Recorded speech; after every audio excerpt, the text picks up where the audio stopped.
Hello, and thank you for joining us here at FinnovateFall in New York. I'm David Penn, Research Analyst with Finnovate.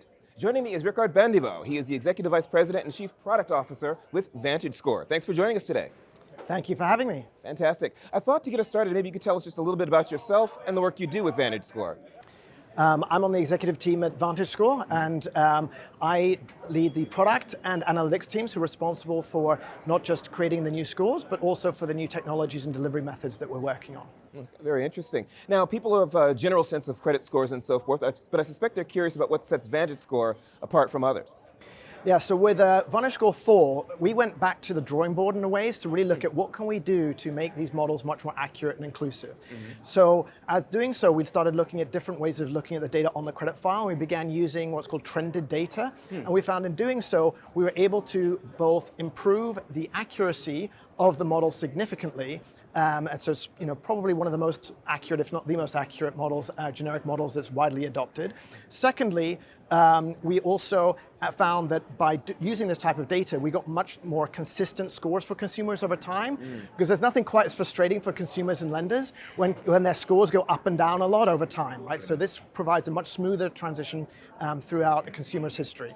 And the third piece is that we were able to massively improve our inclusion with this latest model. So we score about 37 million more consumers than traditional generic models that are out there, of which 10 million are above 620. Wow, wow. So definitely touching on a lot of the things that people are talking about these days with regard to inclusion, with regard to accuracy, and again, that broad expansion of the sort of data that you look at. I'm curious, who are some of the firms that use VantageScore, and to what purpose do they put VantageScore? So like many other models out there, it's used by a plethora of different types of institutions, but what we find is that we have over 3,000 institutions who use us. We have 9 out of the 10 top institutions, and probably as you'll see, many of the largest fintechs have been using VantageScore for some time. And we are used in a number of different ways, from originations up front when they are issuing new loans or credit cards or auto loans, for instance, to also account management at a later point. And then we've seen a lot of use in consumer education as well. Ah, interesting. Now, you mentioned that a lot of fintechs are using the technology as well. I'm curious, how difficult is it for a fintech that might be using some other sort of model to make the transition to VantageScore? So, first and foremost, we are a very transparent credit scoring company. So we provide a lot of transparency into how our models work, what impacts different activities have on our models. And we also are built out a great support services around migration and also around governance. So we do a lot to make it as easy as possible for both fintechs and lenders to make a transition. Interesting. Now, we've talked a little bit about consumers and how they can take advantage of some of this and get more appreciation for what's available. I'm curious about capital markets, rating agencies. What are some of their attitudes about VantageScore? So we recently had FTI Consulting conduct a study where they went out and interviewed and tried to understand what the appetite was like out in the broader market, what they were looking for.